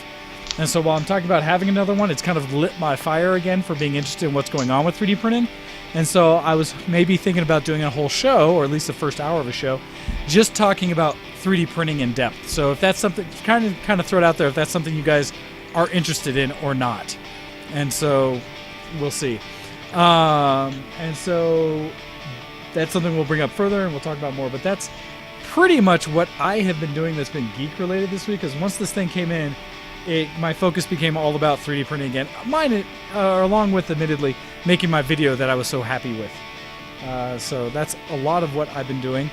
And I want to go further into that because I've also been looking at now, I feel like I need to make a show bumpers, essentially an intro and outro for my YouTube videos, and figure out how to do the nice subscribe button here and all that stuff that everyone else in the world knows how to do. And I've just been too lazy to. So I need to kind of finish getting professional with things like that. We'll see.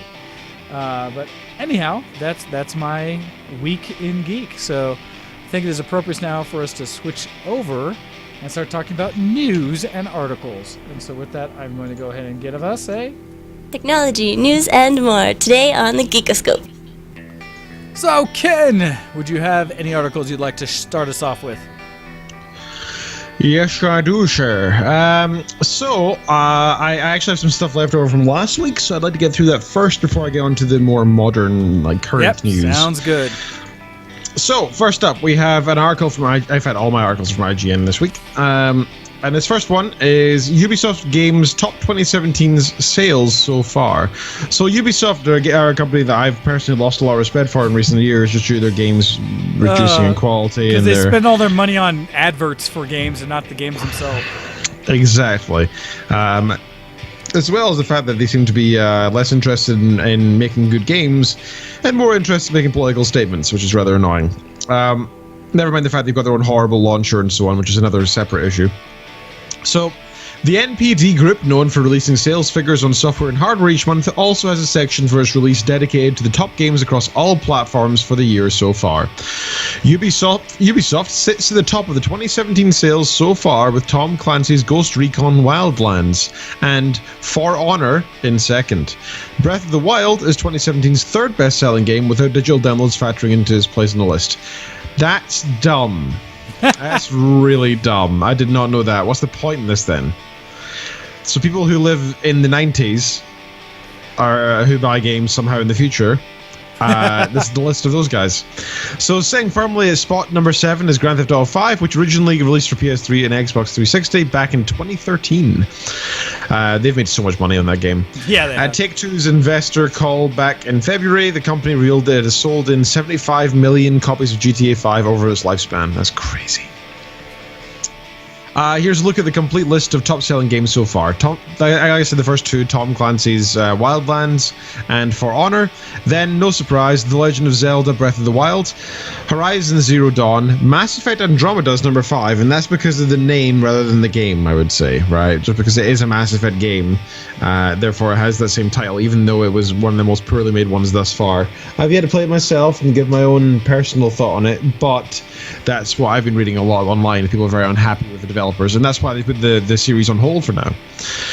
Then there's Resident Evil 7, Biohazard, then GTA 5 as we mentioned, which is still the oldest game in here by far.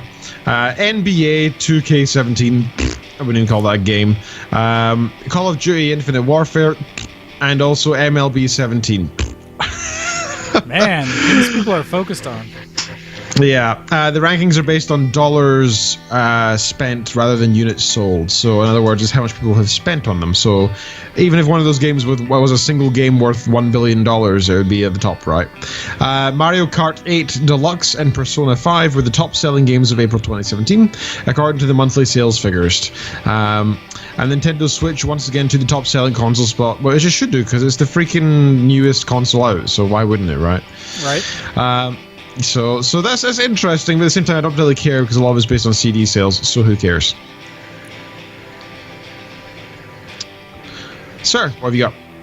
All right, let's see. I have a litany of old stuff on here as well. Let's see, because I haven't really seen anything new. One of the ones, let's see, which one of these do I care most about? Oh, this is kind of a random old one that I kind of liked. Things where you have, old or new technology still looking at things that are old. And so this one is an article from Gizmodo. And again, this is a little older, came from the end of last year, but it's talking about a company coming out with the ability to use your wireless controllers with the original Super Nintendo. What? And so, yeah, right? And so it goes in there and says, if the original NES was your first crush, the Super Nintendo was the console you wanted to spend the rest of your life with. Now, I have heard a lot of people say that the Super Nintendo was probably their favorite Nintendo console ever made for the games that came out and just how well it worked. I never owned one, so for me it's still the original NES. But it says, its rounded controller was a masterful work of industrial design, but it still had a wire. Wires suck. It says, well, with this new adapter, however, your beloved 16-bit console can finally cut the controller cord. It says, you probably remember Analog's NES version of the wireless adapter announced back in April of last year, which finally lets you ditch the console's original boxing and ergonomically challenged controllers. In comparison, the SNES controllers were like holding a soft kitten in your hands, but being able to finally go wireless with your old hardware and even switch the controllers you've gotten used to a modern console like PS3, PS4 is reason enough to drop $25 on this adapter. So that is one of the coolest things about this. It still says that you need to remember to charge whatever wireless controller you use, but Obviously, yeah. it allows you to actually connect to multiple types of wireless controllers. So not just a wireless version of the Super Nintendo, because it's a Bluetooth adapter, essentially a Bluetooth dongle for the old Super Nintendo. Admittedly, I think that's pretty darn cool, because that means any Bluetooth controller you can connect to it and basically map to use for any of these old consoles. And I think that's really important, especially as for people who do like the old consoles. It's one thing to have a console that works. It's another thing to have controllers that keep working. And so I thought it was really a neat thing that somebody went out there and is still supporting old school gaming. So awesome. Yeah, it's great. All right, sir, back to you. Alrighty. So, that was that one. I think back to your one. I think the wireless controller is cool and all, but I just don't. I don't play any of my old consoles, even the ones that I did enjoy. I just don't touch them anymore because I'm happy with modern games. I don't feel the need to go back and play old games that way. Maybe if it's for like the occasional fun thing, but I will ask you a question. Do you have any of them hooked up? No. Because the reason I asked that is when I did have my main box hooked up, and I need to find a new way to set it up because my TV I was using for it died. I wouldn't use it often, but every once in a while I'd come down and jump on either the arcade games or basically the little Nintendo controller, and I would play some original Super Mario Brothers or something like that. Because while new games are awesome, there's the games I grew up with that I really did form like how I'm a gamer on, will never get old to me. You know, they will continue to be amazing for the things I did on them. And so it's a blast to kind of go back and play every once in a while because you don't get that kind of gameplay now. And those controllers, as hard and square and painful as they may be, are the only controllers to use for those kind of games. You know, when I'm playing Tiger Heli or I'm playing Gunsmoke or Blaster Master or Metroid or Castlevania stuff, I want that little terrible controller because I tried doing that on keyboard with modern controllers, and it just doesn't feel right to me. So, I don't know. The reason I see why. But I'd like to see if everyone else out there, like, please do tell us if you actually, do you have an old console currently plugged in? When was the last time you played it, and how often do you play old consoles? Because personally, I plugged in my PlayStation 2 like 2 years ago when I found it, and I was like, I remember that loading screen, and then I turned it off and put it back in the cupboard. I mean, that was literally what I did. I just found it by mistake and put it away again. Well, and I've seen videos actually, and I need to find these again. It's been shared on the VTW Gaming channel on Facebook, but videos of the old boot screens for each generation of certain consoles, because it's one of those things you almost forget that there are boot screens. Now they kind of go right in, and especially like the PlayStation. I remember seeing like the original PlayStation logos, the original like Sega ones, right, from the back in the old what was the original Sega Master System, up to like the Genesis and things like that up through, where you saw the different logos loading up. Like, oh yeah, I totally remember when they used to do that. And at least for me, the nostalgia is hard. It's cool and all, but again, I don't know. If I want to play an old game, I'll just play an emulator or play online or play a web version. Well, and that's kind of the other answer to it, because admittedly, when I play it on my main box, I'm playing an emulation using a USB version of a Nintendo controller. I'm not actually running an old console. The oldest console hooked up to my TV right now is a GameCube, and that's my cousin's GameCube, and we have played Smash on that, which is fun. So that's the oldest I have logged in. Okay, fair enough. Okay, sorry, so I got distracted by your topics. I thought it was interesting. Okay, next up I have The Witcher. Is it the one I want to click on? No, that's not the one I want to click on. I want to click on this one. Microsoft renews trademark for cancelled game Scalebound. So, Microsoft may have cancelled Scalebound, but it doesn't want to lose the trademark of its dragon-centric IP yet, it seems. Despite canning the Platinum Games project in January, as well as removing any past mention of it from its web outlets, which is, I hate that, the publisher renewed its trademark on the name this month, despite seemingly being in no immediate danger of losing its registration. Predictably, speculation has emerged that the company will restart development with a new developer. However, it may be that the company simply wants to reserve the right to restart a new project under the same name in the future, when a registration might have expired, or could simply be ensuring that no one begins a project under the same name with the hopes of using it after expiration. Previously, some had taken Microsoft's cagey comments as to who owned the rights to the in-development game as an implication that Platinum could continue development with a different publisher. So we'll see what happens. IGN says they've contacted Microsoft for comment, but I've heard nothing. So there's that. The one other one I wanted to mention as well, which is really cool, The Witcher dev CD Projekt Red, sadly, is not involved in the Netflix TV series. Oh no, what?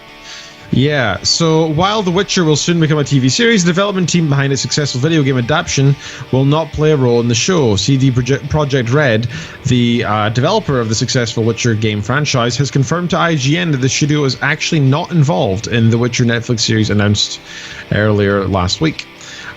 CD Projekt Red is actually not involved in this. I don't know why I'm going to repeat that. The quote that said that they just explained beforehand. The studio's comment lines up with the announcement made of the series, which briefly mentions the game adaptations, but makes no mention of direct involvement from the studio. While going on to explain that the series is based on the globally popular fantasy saga from the Polish writer, Andrzej Sapkowski, who does not receive royalties from the game franchise. Wow, that's sad.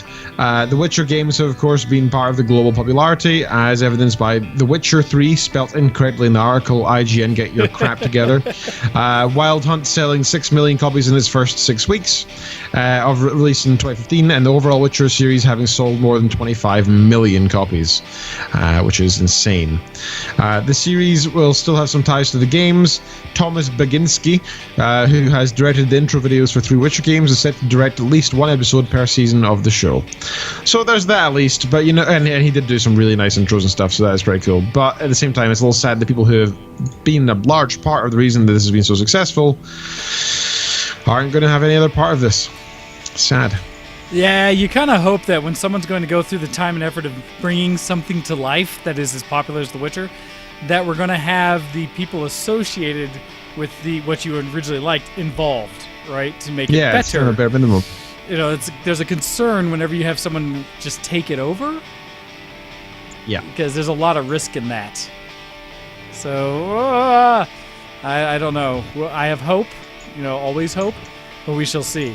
Speaking of something that is coming out to Netflix that there's concern over, but we shall see what happens. Article I have, another older one, but it's supposed to come out this year, is that there is a essentially live action version of the anime Death Note that is currently in production.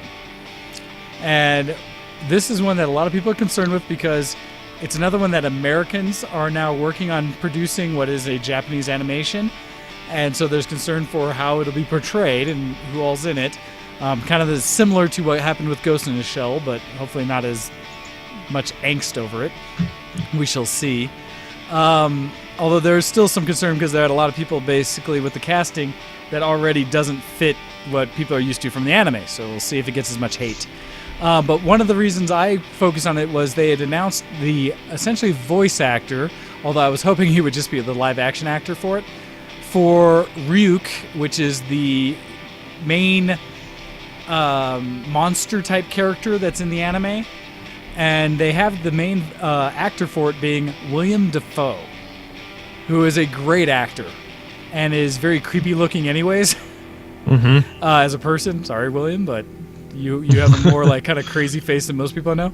And I was hoping when they announced him, that he would actually just be acting as Ryuk and not just voicing a digital character. Because I think of all the actors they could have cast, he might have been able to pull it off as a live action with just makeup on him. But I don't think that's the case because I'm pretty sure I've seen a lot of videos now out that show Ryuk as being a digital character versus the live actors with it. But just throwing it out there is one of these things that should be coming out this year onto Netflix. And actually, I don't know if it's going to be much further from now. That I am very excited for because I really enjoyed the anime Death Note. Although, much like with Death Note, I hope they stop after the main portion with L. Because if they continue on like the anime did, it'll go to a point where it's not as good. Essentially, their pseudo second season kind of fell off. So it's interesting that you're bringing this topic up because I actually watched the first episode of Death Note today for the first time ever. Oh, did you? Hey! Yeah, and I really struggled. Premise is vaguely interesting, but it's just so cringy to watch. I'm sorry, just anime, Really? you know what it's like with me. I just can't stand it. It's So, like, it's interesting 'cause- I've been thinking about it. I think a large part of it is the translation process. At least I hope so. I hope that it's not originally made this cringy. But like, it feels like it's being written for people who need everything explained to them repeatedly throughout the whole thing. So it's like, at one point, the main character goes back to his room and he's explaining. They're talking about how the Death Note works or whatever with the god of death or whatever, and they pretty much say the same lines back each other with lots of synonyms, like 4 or 5 times. And I'm just sitting there like, come on, man! I get it. I mean, like, literally the show's intro and like the transition scenes show the text from the thing that explains the rules as well. I don't need any more. That was enough. Maybe saying it once on top, fine. But I don't need any more. That's enough. So, honestly, in the anime, they explain the rules a few times, but partly is because as it continues in, there's a refining to how the rules actually are applied. Because yes, they're stated very simply, but they kind of go through the nuance of it, and you start to learn some more details of how the Death Note works, which becomes very interesting. I figured you would appreciate this anime more so than a lot of them because there aren't any of the moments you hate of like the over-the-top animation where they switch to like a little chibi version of the character, or they switch to like the crying kind of thing, the stuff that I know you dislike in the animation. I think Death Note, for the most part, keeps itself pretty honest and mature the entire way through. And not the subject too tropey. matter, and the subject matter's not light in how they do it. And so that's one I will hope or challenge you to at least continue in until the end of the first season of it. The second season is a little meh when they introduce a couple other characters, but the first season I think goes really well, and especially when you start learning more about what light tries to do. And so Death Note's an interesting one. Yeah, I love it. I do like it. Oh, I'd be curious to see as you go forward with it, if you try any more, because that one's got some. I think it ends on a high note with the first season. So, but we'll see. All right. Okay, just that I haven't enjoyed it whatsoever. So like, I the whole thing was a struggle for me. So like, the chances of me watching the next one are pretty low. Okay, so let's see what else I've got here. I'm sorry, I just can't stand it. I just can't. I know anime is not your thing. I appreciate that. I was actually kind of surprised to hear that you'd watched it. I tried again. I always go out and try because I'm like, maybe this time I'll enjoy it more, but I never do. Again, you just gotta remember, for adult audiences. God, I have so many others. Because I don't know if you've even watched like Ghost in the Shell, the movie, or Akira, some of the classic like old school made for adult movies that are out there that have none of the anime tropes. They're all just anime. It's just an animated feature film, just like a Disney thing, but for adults. But it's anime though, right? It's animated. Why you make this so hard, Ken? Ubisoft won't release Avatar game before 2020. So Ubisoft offered an update on the major releases of its next two years, including new Assassin's Creed, Far Cry 5, and more. Not included in the update was Massive Entertainment's Avatar game, and Ubisoft has clarified that players shouldn't expect it in the next couple of years. During today's Ubisoft earnings call, the publisher outlined plans to release 8 AAA games in the next 2 years, but the Avatar game will not be one of them. In a statement provided to IGN, a representative for Ubisoft confirmed there are no plans ahead of the 2020 December 18th release date. According to Ubisoft, the new Avatar game won't be released before FY21 or fiscal year 21. Avatar is one of the biggest, most powerful entertainment brands. I wouldn't say so. That one movie was good, right? That's a bit dumb to say that is powerful. No, that's a bit of an exaggeration. Yeah. Our first game was profitable, and there was a game before. I had no idea. And we have great plans for the new one with a very strong studio and engine. The movie will be released at the end of 2020, so our game won't be released before FY21. Okay. That's about it. The rest of it looks pretty boring in this article. So, I don't really care because I'm just not interested. The movie was pretty mediocre. It was a very good display of graphics, and that's it. See, I liked Avatar a lot. But... See, my go-to argument with it is whenever, like, most people that I talk to, who say they enjoy it, I say, "What's the main character's name?" And most of them sort of go, I mean, like, if you don't even know the characters, right? If you can't even remember, like, the plot, then you probably just enjoy the pretty effects. I do know the plot. Again, but names in general are usually tough for me. I talk about the character that did this.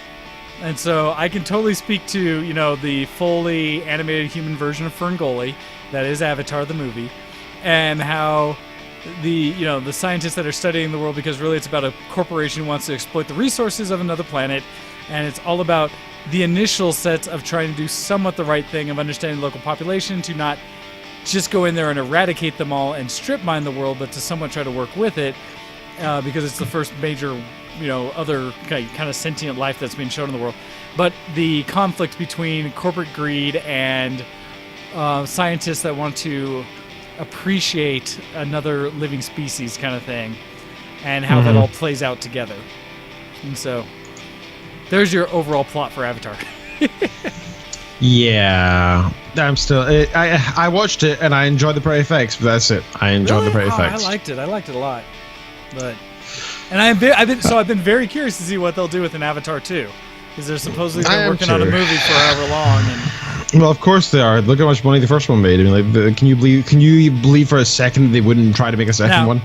Admittedly, what I think sold the first movie more than anything, where you say pretty graphics, but I think it was a tie into, at the time, the huge push for 3D, and that it was like essentially the first movie that was doing huge 3D graphics throughout the entire thing and stuff like that. And so and that it was filmed traditionally in 3D for 3D, and so I think that was a big part of what made it such a big deal, that the rest of it really didn't matter comparatively. And so I agree. I tend to think that Avatar as a whole I enjoyed it, but I think it probably was given a little more visibility and fame than it maybe deserved. Oh, definitely. Definitely.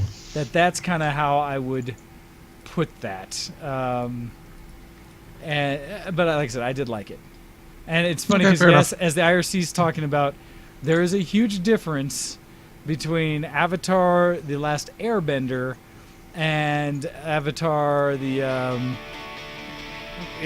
don't even know if it had like a subtitle to it or something, or a subtext. It's just the other Avatar movie. And so it's important to keep those straight. Yes, entirely different films. Entirely. I have one more, if that's okay, that I was going to jump on, so it was quite a short article. Life is Strange prequel reportedly leaked. So it's reportedly in the works, as 8 supposed screenshots from a piece of concept art from the rumored unannounced game have leaked online. Which, again, no surprise, was a very successful game. The leaked images indicate the prequel will focus on the character Chloe Price and her best friend Rachel, who is missing at the start of the original game. According to the French website Game Cult, with a K, the prequel is being developed in addition to Don't Nod's recently announced follow-up to the episode Teenage Drama. Okay, again, it's something I haven't played, but I know people like, so I thought I'd mention it. No, that's fine. And I know the original... No, I never did, but I saw a lot of reviews saying that the original game was... People loved it, apparently. Again, I also did not play, so I have no real idea or any comparison to what it was like. But I did hear a lot of stuff around it. So, interesting, though, that it says it was leaked. Does it just mean that it's talking about it was leaked, not any code or anything, right? Just the screenshots, Okay. Because I had seen, I thought I had heard some rumor of some game where the actual game code had been leaked and people were playing it, but this was not it, so that's good. All right, so with that, though, I think it's time for us to wrap things up and get done with today's show. Aw. Aw, it happened so quickly. Before we do, though, reminders about the art contest. Please go vote. Tell your friends. Anyone's welcome to participate. Let us know who you think won for this last contest, as well as for anybody who's available to jump into the gaming night after the show tonight. Go into the TeamSpeak. I will not be there because I'm going to be running and doing cosplay things after the show. I have to get my whole group that's getting together here for Tales of Hysteria for A-Con this coming week. And we have to get our last details done on that. And so that's sadly I can't be there either. Yeah, sadly I can't be there either. I've got to go do things too. Yep. So we always recommend, though, that everybody else still get together and play video games with each other. Also want to throw a shout out to the Twitch stream for VTW Gaming on Twitch. El Campo has been working with me to try to improve the stream and get more channels on there so that something will be streaming 24/7 if you subscribe or follow VTW Gaming on Twitch. All right, with that, Ken, I'll let you give the rest. All right, you've been listening to Show X on VTWproductions.com. You can assist us in so many places and check us out other places too. Send us some emails to showx@VTWproductions.com. We always appreciate hearing what you've been up to. Follow us on twitter.com/DocDead for Mr. Wayne's account, /VTWShowX for the show itself, and /GoX for me. You can also check us on Facebook by searching for ShowX and find us there. You can also support us on Patreon, patreon.com/ShowX. From $1 a month up, we appreciate every single dollar. It goes to support the show, keep us awake, and we don't use it for personal profit or beer, I promise. Or new graphics cards, I promise. And I think that's it. Okay, yes, you've listened to ShowX on VTWproductions.com. Thank you for having me, sir. Well, thank you very much, Ken, for being on the show, as always. And thank you for all of you for listening in. We always appreciate you guys joining us. And please, email in and let us know what you think of the show and what things we can adjust and change, as we're going to go forward with a few different ideas, as well as having some more guests on the show and some special segments where we talk about a little more things in depth and get really geeky on things, as we like to tell everyone that we are all about geek. So with that, guys, you've been listening to Show X on VTWproductions.com. Please check us out and check out all the other shows on the station, and also listen to our sister station, Alpha Geek Radio, because they are awesome. All right, guys, we will catch you again next week. Thank you, guys, and have a good one.